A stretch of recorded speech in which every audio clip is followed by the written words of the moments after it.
Hey everybody, this is Dan Perryman from the Keto Leader page, and I have a great guest today, Dr. Jeremy Thornton. How are you, Jeremy? Hey Dan, thanks for having me. Doing great. How are you? Good, good. So Jeremy's a chiropractor, internist, clinical nutritionist, and a host of other things. So uh, we did do a previous interview discussion before about rebooting. So welcome back to the Thank page. you. You want to just real quickly tell about yourself and how you got into the keto world?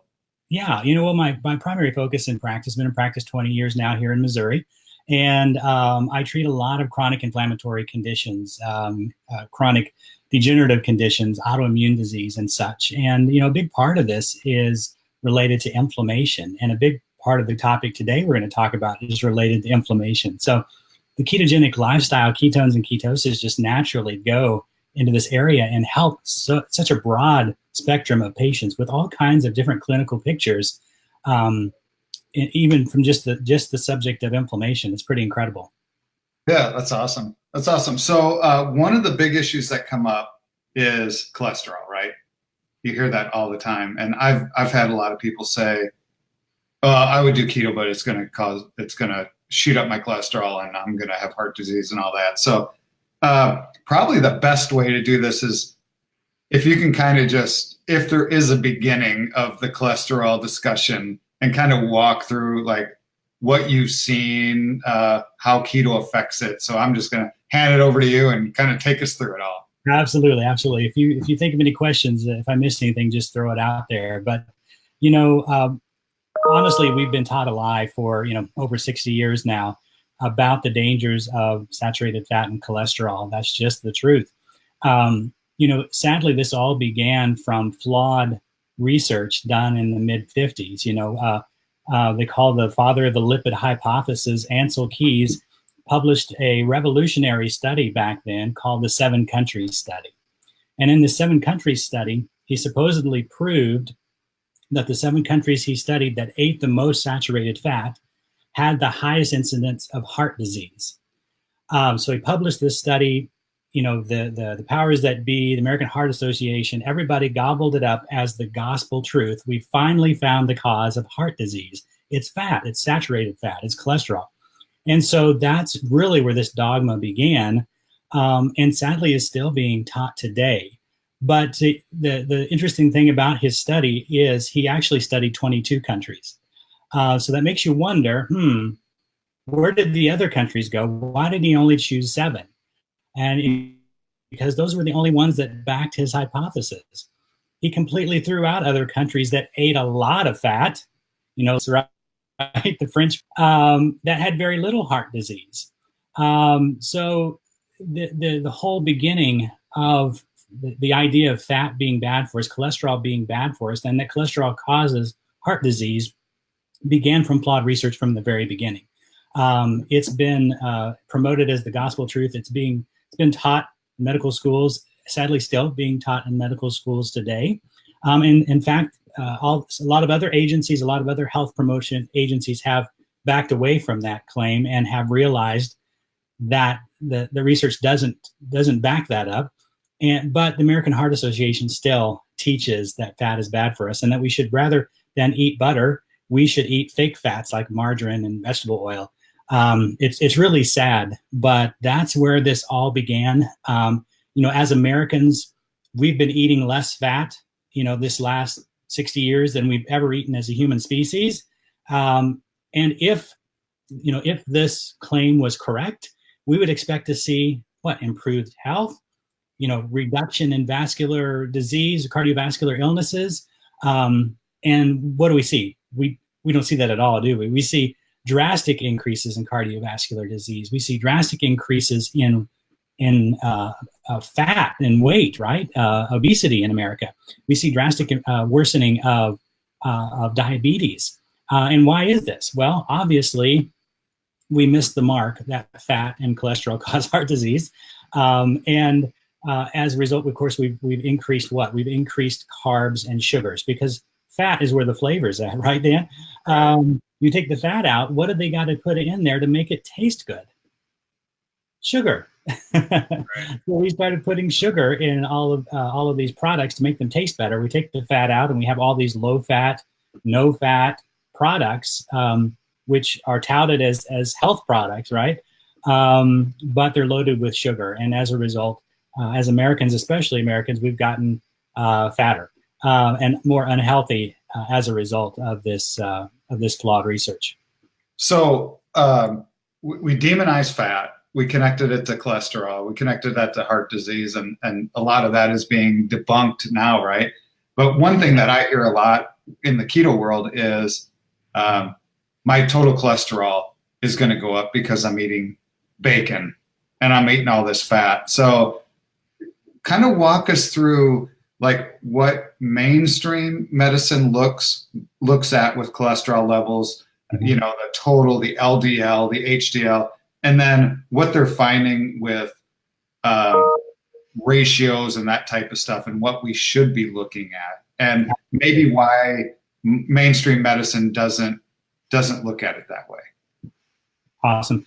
Well, you know, when I first started experimenting in this whole ketone conversation was over 20 years ago, when the Atkins diet soared in popularity, right? And people were trying this version of a high fat, kind of like a ketogenic, you know, lifestyle or diet.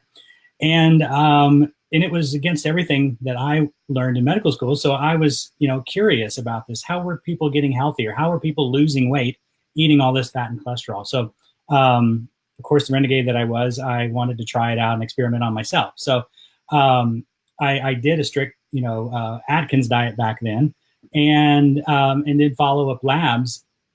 Come to find out, I did lose weight, and my lipid values improved. My total cholesterol came down. My triglycerides extremely lowered, which we do know are more related to blood sugar than they are to fat. My HDL, my good cholesterol, came up. My bad cholesterol came down. So my lipid profile improved, although I was eating a ton more saturated fat and a ton more cholesterol than I'd ever eaten before. So I realized that was kind of the first of my aha moments that, hey, maybe we weren't taught the truth. Maybe we don't know the whole picture of what's causing heart disease or what's causing cardiovascular problems. And so, you know, after all the years I've been in practice and helping patients, you know, with different disease processes, you know, we found out that really it's more about ratios.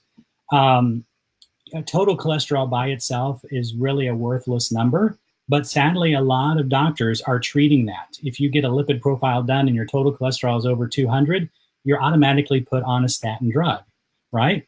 And we could probably do a whole interview on the dangers of statin drugs and what kind of side effects that could potentially cause you.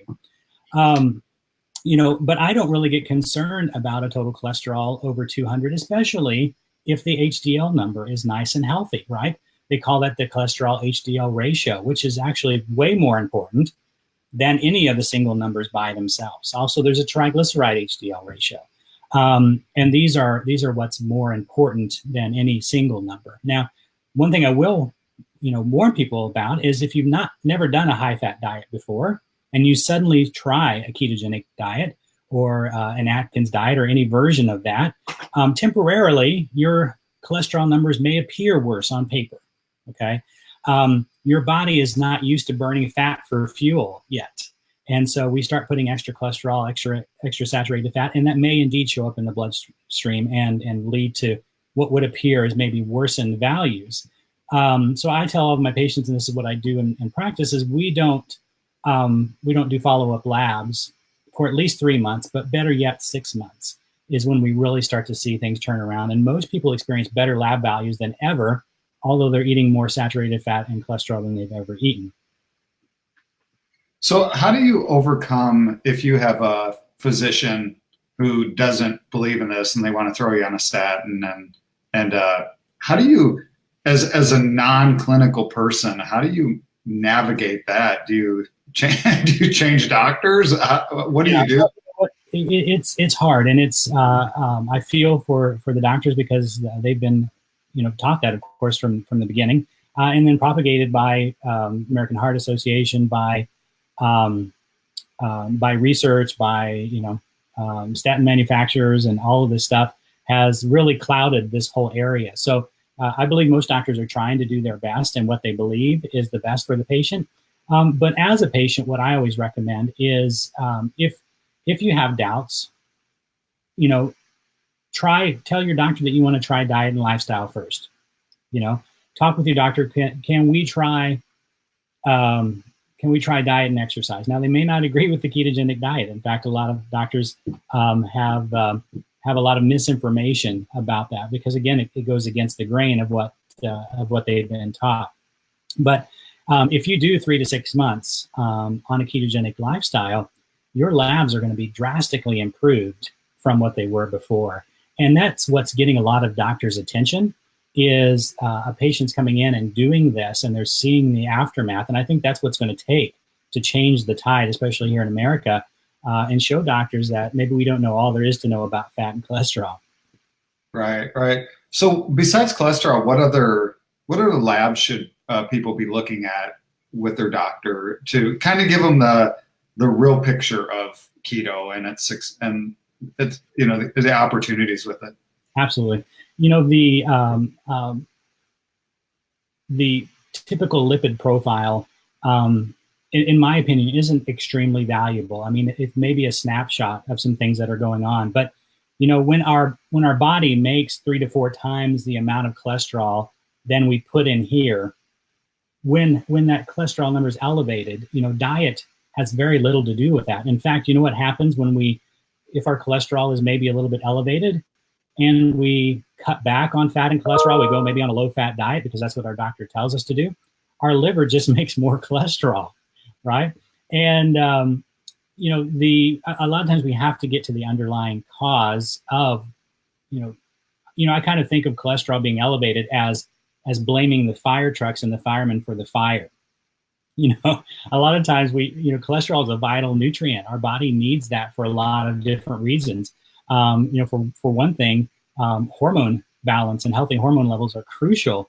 That relying on cholesterol as a building block, cell walls. A lot of our immune system, it requires healthy amounts of fat. So, I honestly, when I look at lab work, I'm more concerned if a patient comes in and they have low cholesterol than if they have high cholesterol. That's just the truth. Sorry, I got off on a tangent. No, that was good. Just, is there any other labs that? Yeah, exactly. What's more important actually is keeping a healthy blood sugar. We do know that insulin is highly inflammatory. So most Americans have some degree of insulin resistance and blood sugar problems, pre-diabetes, diabetes, and this drives inflammation a lot. So, and will also cause your lipids to be off, and especially your triglycerides will be extremely high in cases of blood sugar issues or insulin resistance. So make sure they're checking your A1C, which is a great blood sugar marker to see on an average what your blood sugar is running over a 2 to 3 month period. Fasting insulin is a great test to run to look at your blood sugar markers. But, more than cholesterol, I would look at vascular inflammation. I would look at a test that's called a cardio C-reactive protein, or CRP. Sometimes it's called a high sensitivity CRP.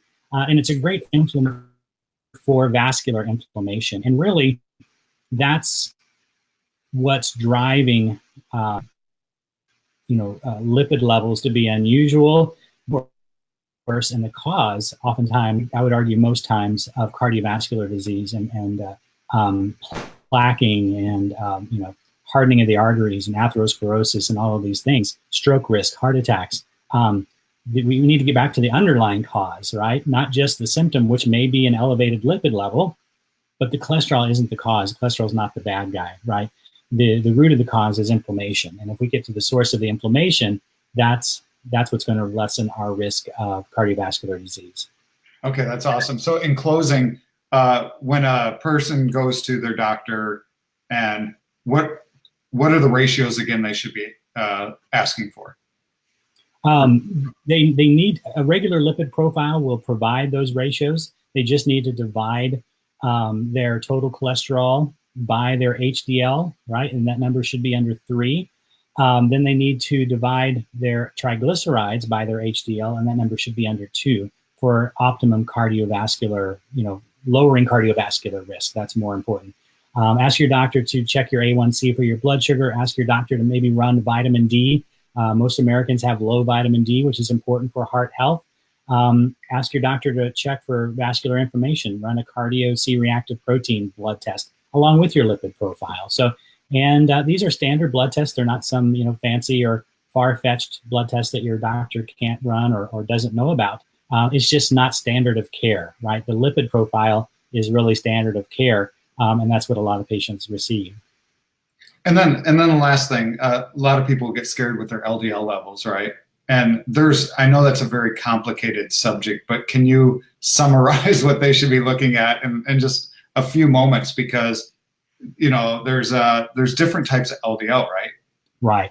Right. And LDL by itself, LDL actually is not cholesterol in and of itself. It's a carrier protein for lipids. So there's various types of shapes and sizes of LDL particles, and you can actually get some very advanced testing and look at particle size, how big your LDL levels, and the smaller they are, the more risk factor they are of getting and digging and burrowing into the artery lining and causing trouble. So we want fatter LDLs, right? We also want fatter HDLs. So you can get more advanced testing in this ratio, and they keep lowering. What I see on labs is they keep lowering the level, just like they've done with cholesterol. Over 30 years ago, 300 was considered the upper level, not 200. And now there's arguments to lower it to 180 or below, right? Without a lot of valid research to show that that's going to accomplish anything. And they've done LDL. It used to be less than 150 was considered normal. Now it's 130, and I see some labs using 120. And I've heard talks of wanting to get it under 100. And what I think we're going to see, Dan, is if people keep focusing and putting importance on lowering total cholesterol, lowering all these lipid values, that we're going to see a rise in other disease processes. I think we're going to see a rise in cancers, a rise in vascular disease, a rise in diabetes. And then the ultimate effects are things like Alzheimer's and dementia, and different neurological, abnormalities. So that's my 2 cents. Yeah, that's awesome. So, well, thank you for coming on and kind of explaining the whole cholesterol. Is there any other final thoughts you have that anybody watching should be aware of? I just encourage people to explore the ketogenic lifestyle if you've never tried it before. Dan has a lot of valuable information in his group and his online presence. And if you're concerned about cholesterol, try the ketogenic lifestyle. Give it 6 months, at least give it 3 months, and then have your blood drawn. And I think you'll be pleasantly surprised at your values. But not only that, your overall health is going to improve. We know that elevated ketone levels have so much dramatic improvement in the body. Inflammation, improving cognitive function, anti-aging, repairing DNA. There's so much value in a ketogenic lifestyle that I'm sad that people are still scared of the cholesterol. Right. All right, Dr. Jeremy, as always, appreciate you coming on and sharing all your knowledge. Thanks for having me, Dan. All right. Talk to you later.